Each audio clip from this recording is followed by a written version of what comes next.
Y bien, comparto pantalla acá. Y estamos entonces.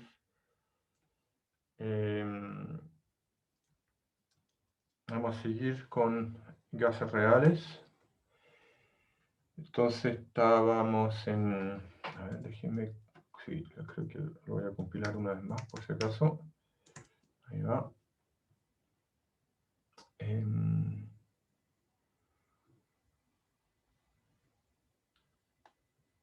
Ok.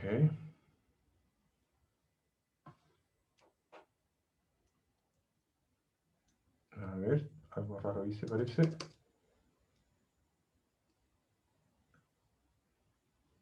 Ahí va. Ok. Entonces empezamos con los gases reales hace un par de clases. Y les explicaba que en el gas ideal no hay interacción entre las partículas, y las partículas solamente chocan con las paredes del recipiente. Y eso conduce entonces a una ecuación de estado, que es la típica ecuación de estado de gas ideal, PV igual a NKT. Ese cálculo de la ecuación de estado yo lo suelo hacer al principio del semestre, pero como le he explicado varias veces, en este semestre con los otros profes hemos decidido adecuar un poco el programa para pasar a la parte esencial, según el programa establecido. Y se considera que en ese programa esencial ese desarrollo de cómo se calcula la ecuación de gas ideal no es parte del programa esencial del curso. Por eso es que lo dejé a lo último.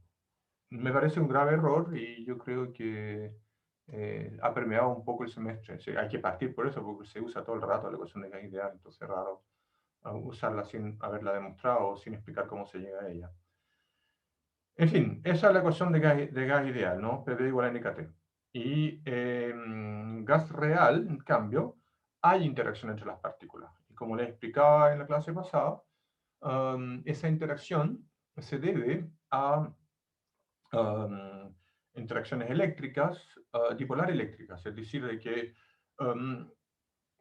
pequeños corrimientos entre el baricentro de las cargas positivas y negativas en las moléculas que componen el gas generan un dipolo eléctrico en la molécula que a su vez induce un dipolo eléctrico en las moléculas vecinas. Entonces es un efecto circular que en promedio el efecto colectivo es generar dipolos eléctricos, incluso en moléculas que a priori podrían no tener dipolo eléctrico. La molécula de agua tiene un dipolo eléctrico permanente, entonces las interacciones de largo alcance son más fuertes que, por ejemplo, en un gas de hidrógeno molecular que no tiene dipolo eléctrico permanente. Pero incluso en un gas compuesto por moléculas que no tienen dipolo eléctrico permanente, podrían haber fuerzas de Van der Waals debido a los dipolos inducidos. Entonces, que son mucho más débiles, por supuesto, que en el caso de moléculas que tienen dipolo eléctrico permanente. Entonces, el potencial de atracción, o sea, son fuerzas atractivas en general, y el potencial es atractivo a largo alcance. Y acá tenemos entonces una representación de cómo es este potencial para grandes radios. Entonces, cuando ustedes, bueno, se recuerdan, ¿no? Que un potencial atractivo entonces es uno cuyo gradiente está dado por menos gradiente de la energía potencial. ¿Okay? Entonces, acá como tengo un gradiente positivo, una pendiente positivo, la fuerza va a ser atractiva, va a ser en dirección de menos R. ¿Okay? Y en cambio, en esta parte de acá, tenemos un potencial repulsivo. A ver si se acuerdan de dónde viene ese potencial repulsivo, de por qué las moléculas se repelen a corta distancia. A ver si alguien recuerda la última clase o tiene una idea de por qué se podrían repeler a corta distancia. Era por la superposición de las nubes electrónicas, ¿puede Sí, ser? muy bien, Rodrigo, muchas gracias. Efectivamente, y también había otro efecto más, que es la barrera centrífuga, que cuando dos moléculas chocan, digamos, no frontalmente, sino que tienen un pequeño corrimiento en su trayectoria, entonces ahí se tiene que conservar el momento angular y es lo que llamamos la barrera centrífuga. Entonces, a largo alcance, el potencial de Lennard-Jones, que se le escribe acá, va como R a la menos 6, que es el efecto de los potenciales del dipolo eléctrico inducidos. Entonces son las fuerzas de Van der Waals. Es una fuerza relativamente corto alcance, entonces, comparado con la ley de Coulomb, que va como en 1 partido por R, ¿no es cierto? El punto acá, entonces, es que cuando queremos escribir un gas de Van der Waals, vamos a corregir la ecuación de estado del gas ideal. Entonces tenía esa es la ecuación de estado del gas ideal. Era PV igual a NKT.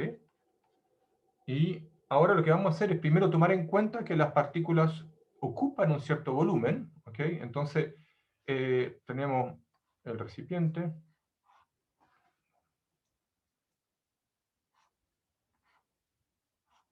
Y adentro del recipiente entonces tenemos las partículas que ocupan un cierto volumen. Entonces el volumen disponible va a pasar a ser un V menos NB, en que N es el número de partículas y B sería el volumen que ocupa cada partícula.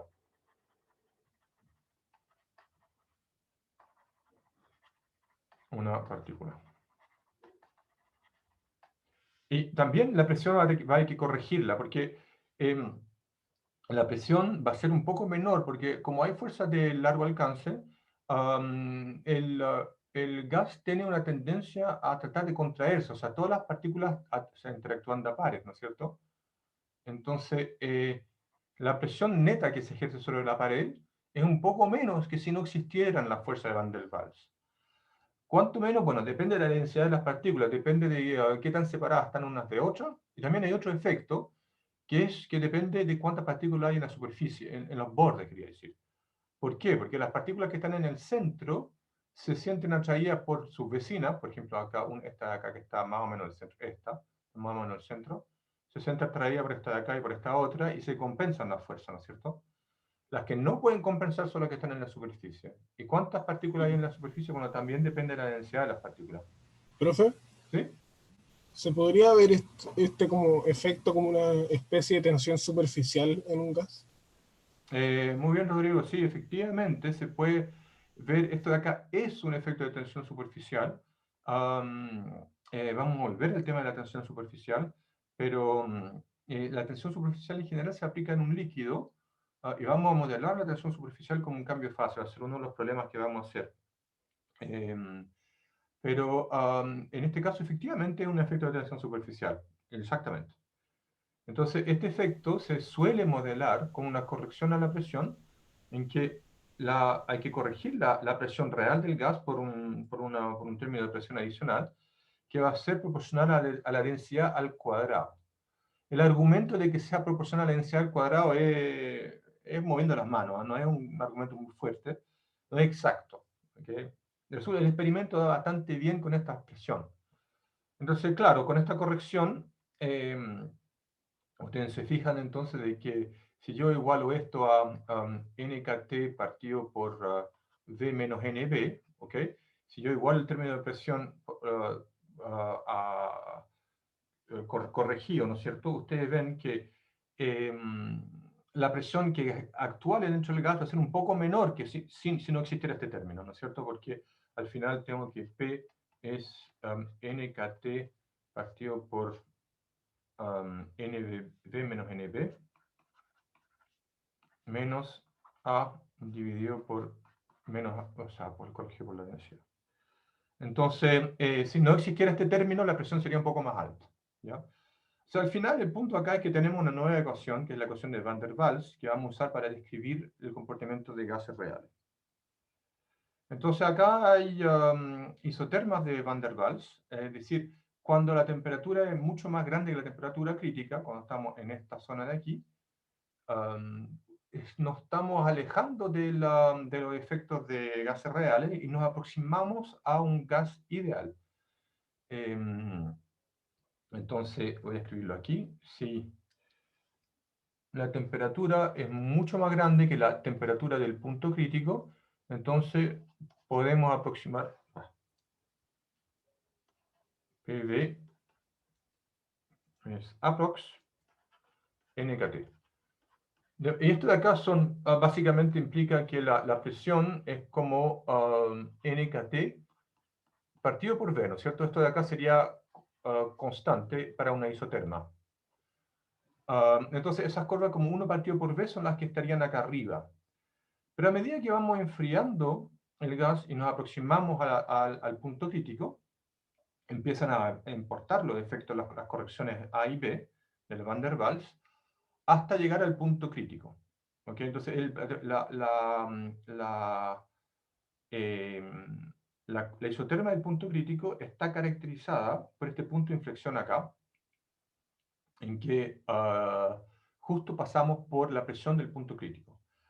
¿Por qué hay un punto de inflexión acá? Bueno, justamente eso lo vamos a recordar ahora en la próxima transparencia, ¿no es cierto? Porque si yo enfrío el mezcla un poquito más, tengo que las curvas de Van der Waals, tal como las da la ecuación de Van der Waals, tienen este comportamiento, tienen una región con un gradiente de PADB positivo y luego vuelve a subir. ¿Okay?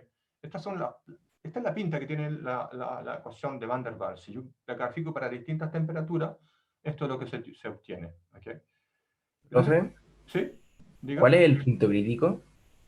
El punto crítico el punto crítico es este de acá. Lo vimos de una manera general cuando hablamos del equilibrio de fase. El punto crítico entonces es en esta construcción de acá. O sea, tenemos a ver, de repente, antes de pasar a esto, les recuerdo la transparencia anterior. Acá, este es el punto crítico. Es que en el caso del equilibrio agua-vapor, existe una temperatura crítica que tiene una correspondiente presión crítica, más allá de la cual no hay diferencia de fase. ¿Okay? Y eso experimentalmente lo podemos ver de esta forma, que hay en el diagrama PD. Entonces en el diagrama PV, cuando tengo alta temperatura, tengo una isoterma que es como 1 partido por V, pero cuando empiezo a enfriar un gas a más baja temperatura, va a llegar, si la temperatura es inferior a este punto crítico que existe, que es parte de la naturaleza, llegamos al punto en que tenemos coexistencia de fase. ¿Ok? Entonces, y en ese punto donde tenemos coexistencia, tenemos que tener una curva isobárica, es decir, a presión constante, hasta que, o sea, podemos seguir comprimiendo hasta que ya salimos de la coexistencia fase y tenemos puro líquido y por eso la pendiente es mucho más empinada. Esta región de acá entonces corresponde a coexistencia y existe entonces alguna isoterma en el cual este punto es como justo tangente, si quieren, ¿ok? Que sería este punto, el punto crítico, ¿ok? En esta, como esto de acá es acá vemos entonces que tenemos la condición que dp a dv es 0. Es una curva isobárica. Es una isóbara. Creo que se escribe así. Entonces, a veces tengo problemas con la ortografía en español porque yo aprendí a hablar bien español y a escribir a los 21 años. Antes hablaba el francés solamente. Entonces, acá, en este punto crítico, estamos justamente en la temperatura máxima, donde estamos justo el caso tangente. Entonces, acá debemos tener también un punto con derivada cero. El punto de acá, esto está basado, si quieren, en el experimento, y vamos a tratar de comprenderlo en base a la ecuación de Van der Waals. Entonces, volviendo a donde estábamos, tenemos la isoterma cuando la vamos acercando a la temperatura crítica, vamos enfriando el gas, pasamos entonces a justo la curva tangente en el punto crítico acá con derivada cero. Y si seguimos enfriando, entonces esta ecuación, esto es lo que estoy graficando, ¿no? Literalmente, o quizás mejor la ven así. Lo que estoy graficando es esto. Esta es la expresión que estoy graficando. Okay, esta de acá es... Esto justamente es la ecuación que estoy graficando en este gráfico. Entonces, acá lo que nos preocupa en este momento es qué pasa cuando la temperatura es inferior al punto crítico. Ocurren estos comportamientos raros. ¿Por qué es raro? Porque acá se fijan que tengo un gradiente positivo. Entonces, ¿qué pasa si, por ejemplo, tengo un gas? Okay, tengo un gas en un pistón.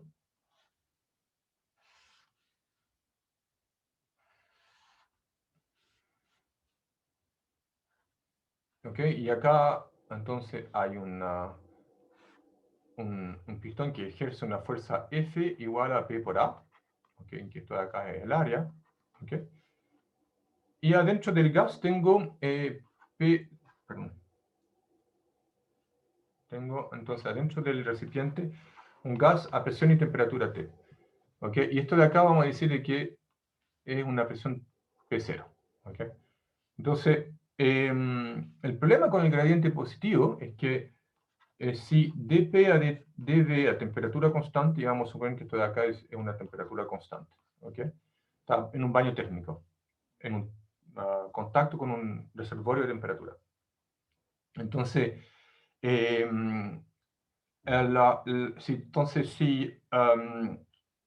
bueno, hagamos el caso al revés, como lo tengo escrito, tal cual lo tengo escrito acá en la transparencia. Pongamos que el gradiente es negativo, ¿ok? Entonces, si tengo un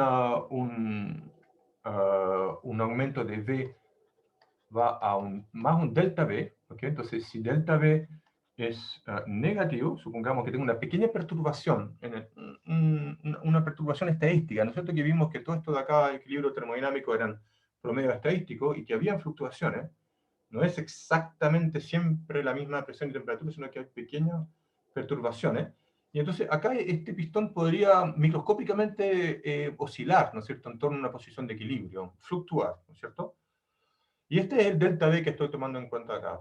Si yo perturbo el volumen con un pequeño delta V, entonces, si el gradiente es negativo, entonces, si el delta V es positivo, la presión P de V más delta V va a ser más grande que la presión en V. ¿Qué quiere decir eso? Que si yo comprimo un poquito, ¿okay? Si yo achico un poquito el gas, la presión va a aumentar.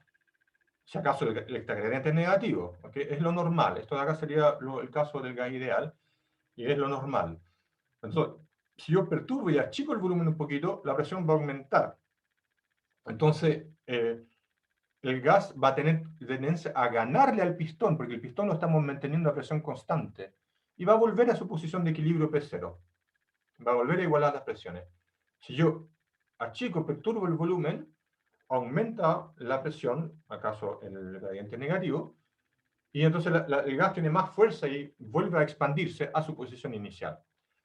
Y al revés, si acaso yo lo expando un poquito, delta V es positivo, entonces la presión va a ser inferior, porque dP a dV negativo, y va a ganarle el pistón, y vuelve a su posición de equilibrio.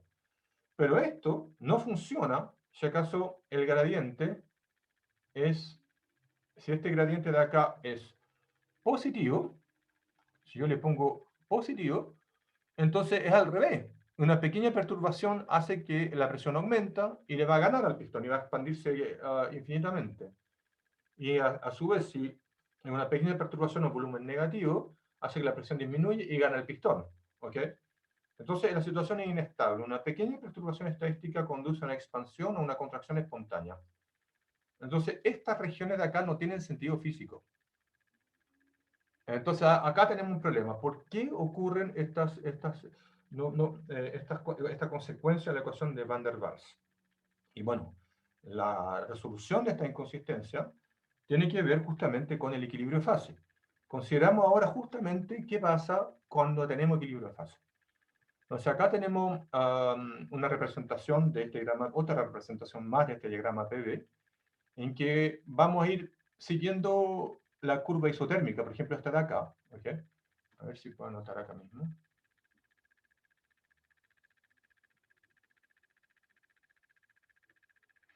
¿Okay? Entonces seguimos esta curva isotérmica, seguimos aquí comprimiendo. Entonces hacemos una compresión y vamos a llegar entonces a temperatura constante, ¿no es cierto? Porque estas son isotermas, ¿no es cierto? Entonces comprimimos el gas a temperatura constante hasta llegar a la curva de coexistencia, porque estamos a temperatura inferior a temperatura crítica. Entonces hay un cambio de fase líquido-gas. Y esto de acá entonces es el punto de coexistencia.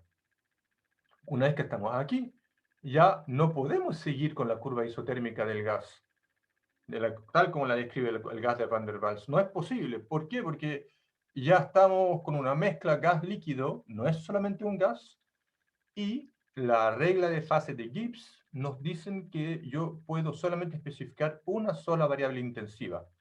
Por lo tanto, seguimos con una isóbara. ¿Hasta qué punto? Bueno, hasta que justamente volvemos a cruzar la ecuación de Van der Waals, acá en este punto de acá, y significa que ya salimos de esta región de coexistencia y podemos comprimir un líquido solamente, y por eso es que es tan empinado la curva acá, porque yo comprimo un poquito, aumenta enormemente la presión del líquido. ¿Okay? Entonces, esta región de acá representa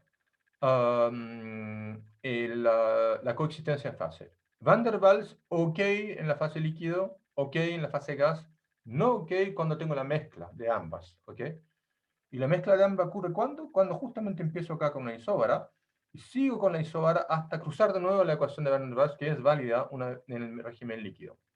Estamos suponiendo que es válido y esto tiene que ser corroborado con el experimento. ¿Ok? ¿Profe? Sí.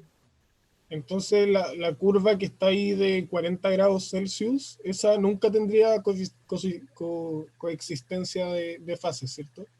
Porque nunca toca la región de la, de la ecuación de Van der Waals, ¿no?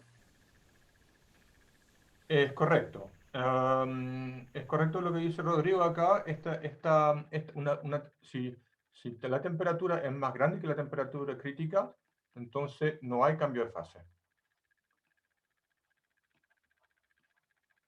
¿Cómo puede ser eso? Bueno, es que la transición entre vapor y líquido no es una transición de fase dura como la que hay entre un líquido, o sea, perdón, entre un líquido, un sólido, o un sólido, un gas. Uno puede contornarla, ¿ok? Por ejemplo, calentando el gas más allá de la temperatura crítica. Entonces, eso es interesante, que un gas a temperatura superior a la temperatura crítica es líquido y es gas, ambas cosas. Este gas, ese experimento en sí no recuerdo bien cuál es, qué material es, qué mezcla es. Pero no es agua, por supuesto, porque la temperatura crítica del agua es 640 grados Celsius. O 640 grados Kelvin, disculpen.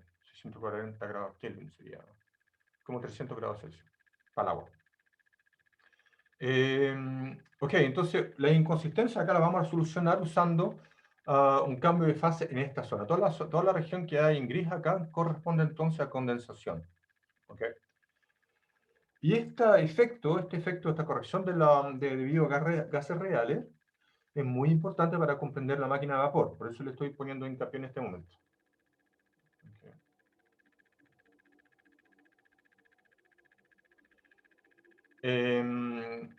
Bien, entonces...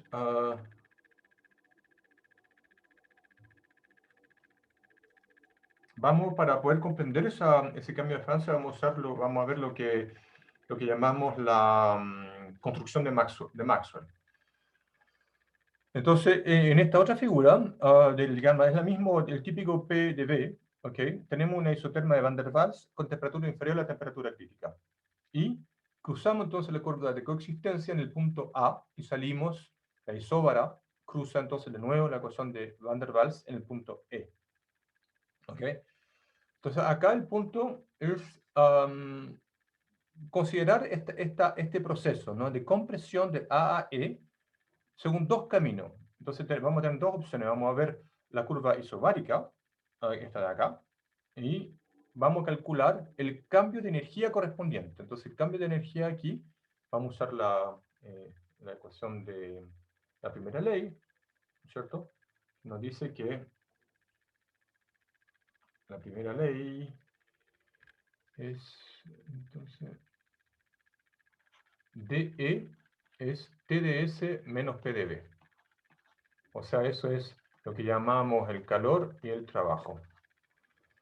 Entonces, estamos a temperatura constante y es súper fácil integrar el TdS a temperatura constante. ¿Ok? Entonces, el delta E es la integral en TdS del punto 1 a 2 en esta notación que tengo acá, que corresponde entonces al V1, V2, ¿okay? Menos la integral de 1 a 2 de PdV. ¿Okay? Entonces eso sería simplemente T por S2 menos S1 menos P por V2V1. Si acaso estoy considerando la isóbara acá. ¿Okay? Acá llamé la presión de vapor PV porque aquí estamos en coexistencia de fase. ¿Okay? Y por lo tanto, cuando hablamos de presión, hablamos de la presión del gas, que es la presión de vapor. Por eso se le pone un subíndice D. Da lo mismo en verdad, pero es para dejarles claro que cuando hablamos de la presión de vapor, se refiere al vapor en la coexistencia líquido-vapor. Entonces es una manera de calcular la diferencia de energía entre los puntos A y E, o 1 y 2. Y otra manera de hacer lo mismo es calcularlo a lo largo de la isoterma de Van der Waals. ¿Ok? Entonces, esto acá es un ejercicio matemático porque sabemos que esa isoterma de Van der Waals no tiene sentido físico por el mecanismo que le mencioné recién, porque tiene ese gradiente positivo acá. Entonces, esto nos va a permitir construir justamente esta región de coexistencia, porque calculamos entonces la diferencia de energía interna según la isoterma, y tiene que ser la misma que la diferencia de energía según el caso real, que es a lo largo de la isóbara. ¿Ok? Entonces, cuando uno hace... esto de acá tengo un error tipográfico, faltó la integral, el símbolo de integral acá. Mejor lo hago al tiro porque después se me va a olvidar. Y así lo podemos ver inmediatamente. Entonces,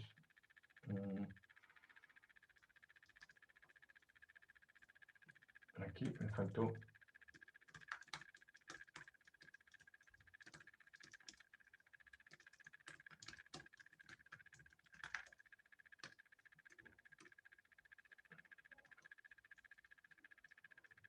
Va.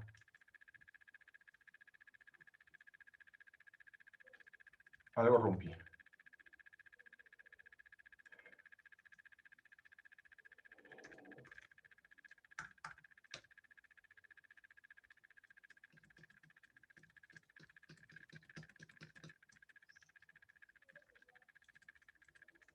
Voy a comentar esto de todas maneras, no creo que alcancemos a verlo ahora. Ya. Ok, entonces...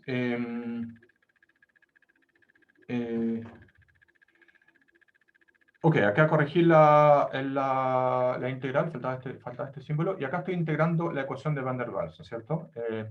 Lo mismo que tenía acá en el recuadro, es el recuadro este. Esta expresión P, en la misma ecuación de Van der Waals, yo la puse acá, reemplacé el P con esto, aquí, en la ecuación 25. Y ambas diferencias de energía deben ser las mismas, entonces, igualando las dos ecuaciones, tenemos esta ecuación que nos permite calcular V1 y V2, porque tenemos esta ecuación, también tenemos la ecuación de Van der Waals para V1 y tenemos la ecuación de Van der Waals para V2. Entonces, con estas tres ecuaciones, perdón, podemos calcular la presión de vapor en coexistencia y los puntos V1 y V2. ¿Okay? Entonces, para una cierta temperatura dada, la temperatura es fija, es una isotérmica, ¿okay? Tenemos esta ecuación, que es la condición de que los dos caminos deben dar la misma diferencia de energía. Tenemos la ecuación de estado para el punto 1 y la ecuación de estado para el punto 2. Son tres ecuaciones para estas tres incógnitas, entonces podemos resolverlo. Esta es una manera de calcular entonces el punto B1 y B2. Volviendo para allá, estaríamos entonces calculando en base a las constantes A y B, en base a la ecuación de Van der Waals, podemos entonces calcular, usando estas condiciones, los puntos B1 y B2. ¿Ok? Esto entonces es una primera manera de construir esta curva de coexistencia simplemente con este argumento, simplemente notando de que una vez que llegamos a la coexistencia de fase debe haber una isotérmica. ¿Cómo ponemos acá la coexistencia de fase? ¿Cómo aparece acá la condensación del vapor a líquido? A través de esta restricción que la presión debe ser constante en coexistencia de fase. ¿Okay? Eso entonces permite justamente calcular B1 y B2 para todas las temperaturas. Yo entonces puedo construir esta curva de coexistencia finalmente. Y esa curva de coexistencia es la misma que es la de acá. Esta curva que encierra la área gris es la que da justamente el cálculo que les estoy diciendo ahora. Entonces, esto nos permite calcular la curva de coexistencia. Y otra manera de ver la construcción de Maxwell es un argumento geométrico, que vimos entonces que, al final, volviendo para acá, la diferencia de energía interna entre los puntos A y E está dado por la diferencia de calor latente, la cantidad de calor que yo tengo que entregar al sistema para poder cambiar de fase. ¿Okay? Y ese delta Q es el mismo si acaso yo voy a lo largo de la isoterma de Van der Waals o si acaso yo voy por la isobra. Entonces, este delta Q es el mismo. Significa entonces que esta integral, la integral de P de B, debe ser la misma para esta curva o para la isobra. ¿No es cierto? Estoy diciendo entonces que el área bajo la isobra, esta área de acá, debe ser la misma que el área de arriba. Volviendo para acá, tenemos igualdad del trabajo integral de P de B desde A a E, y por lo tanto, las integrales, o sea, el área debajo de la curva isobárica, acá SA, todo este cuadradito de acá, debe ser la misma área que la que hay debajo del isotérmico. Para que esto sea así, es necesario entonces que el área que se encierra entre A, B y C y C y D sea la misma. ¿Ok? Tiene que ser necesario que esta área compensa con esta otra. Lo que falta acá está compensado por lo acá para que el área bajo la curva sea la misma que el área que está debajo del rectángulo. Pero no sé si lo ven, es un argumento geométrico. ¿Ok? Estamos diciendo que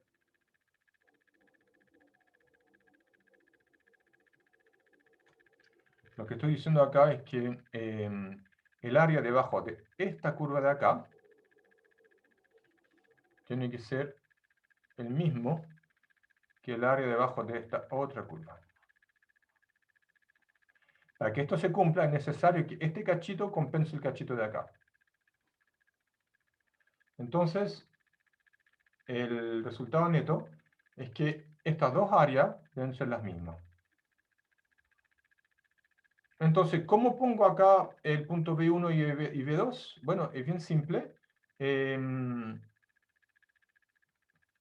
¿Cómo lo ubico? Voy entonces a mover esta barra, la barra horizontal correspondiente a la isóbara, la muevo, hasta que efectivamente esas dos áreas sean iguales. Por ejemplo, si yo elijo esta,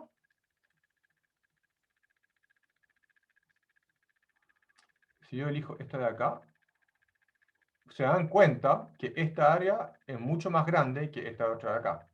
¿Cierto? El área que tengo aquí es mucho más chica que el área que tengo acá.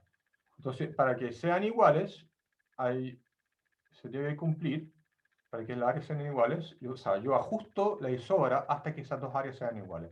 Esta es una manera geométrica de ver lo mismo que vimos delante, analíticamente, lo vemos geométricamente. para poder construir entonces la curva de coexistencia, esto se llama entonces la construcción de Maxwell. ¿Okay? Entonces, acá, de la condición de que el punto crítico debe ser un punto de inflexión, con derivada nula, segunda derivada nula, se puede obtener entonces la relación que hay usando estas dos ecuaciones, la ecuación de Van der Waals. Ustedes pueden hacerlo de tarea, van a obtener justamente cuál es el volumen crítico y la temperatura crítica dadas las constantes A y B del gas, ¿no es cierto? La corrección a la presión y el volumen que ocupan las partículas. Pues con eso podemos determinar el punto crítico. ¿Okay? Entonces, hay un asunto interesante acá, que es las cantidades I-B determinan el punto crítico, y esto es suponiendo que la ecuación de estado efectivamente se describe con la ecuación de Van der Waals. Pero esto es una aproximación. ¿Okay? Entonces, si hacemos el supuesto de que todos los gases son descritos por el Van der Waals, esto debiera ser se puede ver de la ecuación 27, que yo con esta combinación debiera ser universal. Si yo multiplico PC por BC y divido por TC, ya no dependo de las constantes A y B, y esta combinación debiera ser universal 3/8. ¿Okay? Y el experimento da que en realidad para la transición vapor-líquido, el punto crítico entre distintos gases resulta dar, o sea, esta combinación da entre 0,25 y 0,35. O sea, no es 3/8. Esto es mucho, es sobre una sobreestimación, y lo cual dice que si yo quiero hacer un trabajo fino, decir, efectivamente hacer una predicción de ingeniería mecánica en la máquina de vapor, por ejemplo, es peligroso usar la ecuación de Van der Waals porque no va a funcionar bien, porque me va a dar un punto crítico un poco corrido. ¿Okay? Entonces, esto de acá es más bien académico. La ecuación de Van der Waals nos permite comprender cuáles son los procesos que operan en un agarre real. ¿Okay? Entonces, en la práctica, se usa una alternativa a la ecuación de estado de gas real, que se llama las expansiones viriales, ¿okay? Que son una especie de expansión en Taylor. Usamos el gas ideal y los vamos corrigiendo con términos correctivos que dependen de la temperatura. ¿Okay? Entonces, estos son dos versiones de la ecuación de las expansiones viriales. Entonces, uno lo puede escribir en términos de la presión o hacer una expansión en términos de la densidad. ¿Okay? Es decir, si la presión es muy baja o si la densidad es muy baja, nos quedamos con la ecuación de gas ideal nomás. ¿Okay? Si la presión es muy baja, entonces los efectos de gas real, que se dividen en los choques entre partículas, la interacción entre partículas, se aminoran porque la distancia entre las partículas es grande, si la densidad es baja o si la presión es baja. Entonces, a hacer orden 0 usamos gas ideal. A orden 1 usamos entonces algo que es proporcional a la presión. Es una especie de Taylor, ¿no es cierto? Porque a baja presión uso el gas ideal, ese es el término de orden 0. Pero cuando la presión aumenta tengo que empezar a corregir. Y estas son dos versiones de una expansión virial con coeficientes B y B'. Acá. Entonces acá les dejo de tarea que en el caso de pequeñas desviaciones del gas ideal, cuando la presión es un poco distinto a PV igual a NKT, se puede entonces calcular B de T en función de los coeficientes del gas de Van der Waals. Se puede hacer este calculito de acá. Entonces, lo que viene ahora es el efecto Joule y la expansión de un gas real, que en el fondo lo que tenemos aquí es que, bueno, veamos esto, voy a hacer la introducción nomás. A ver, vamos.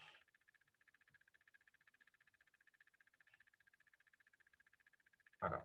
Okay, entonces teníamos que para un gas ideal, la presión, perdón, para un gas ideal, ok, entonces el gas ideal Ya, tiene PV igual a NKT. Y también hay otra ecuación de estado, que es que la energía es NKT. Esto dice que la energía no depende de la interacción entre las partículas. Es decir, de que la energía simplemente es la sumatoria de energía cinética que tiene cada una de las partículas. ¿Ok? Que es la sumatoria de la energía cinética de cada una de las partículas. Eso es lo que partimos viendo al principio del semestre. Este de acá simplemente es un medio de mv cuadrado, que es la energía cinética de cada una de las partículas. Esto para el gas ideal. Pero para un gas real, el experimento dice de que cuando yo expando un gas real, se enfría. Y esto ustedes lo conocen, porque cuando aprietan el spray de un aerosol, un insecticida o cualquier gas que está dentro del spray que uno aprieta, entonces para que salga spray, se enfría mucho el gas al salir al expandirse, ¿no es cierto? La salida del spray se pone muy helada, incluso llega a doler el dedo. Eso entonces nos dice que un gas real se enfría al expandirse, ¿ok?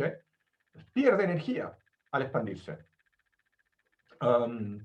¿Y por qué pierde energía? Porque justamente ahí existe una energía potencial de interacción que disminuye cuando el gas se expande, ¿ok?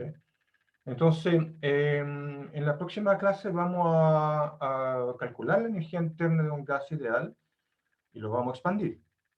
Y esto es muy importante también para comprender, por ejemplo, el mecanismo de un refrigerador. Vamos a aplicarlo al el efecto Joule, lo vamos a acoplar con el efecto Joule-Thomson para describir una máquina de liquefacción. Con eso deberíamos terminar este capítulo sobre aplicaciones de la termodinámica. Pero eso entonces lo veo el próximo, el lunes, y vamos a dejar la clase hasta acá por ahora. Entonces, muchas gracias por participar hoy día, y por favor explíquenle a su compañero de que es muy importante que hagamos las clases, que participen en la clase para poder bueno, hacer el curso. No sé cómo lo vamos a hacer. Igual voy a mandar un mail. Y con eso me despido. Muchas gracias. Profe. Chao, Gracias. profe. Gracias, Pablo. Gracias, Rodrigo.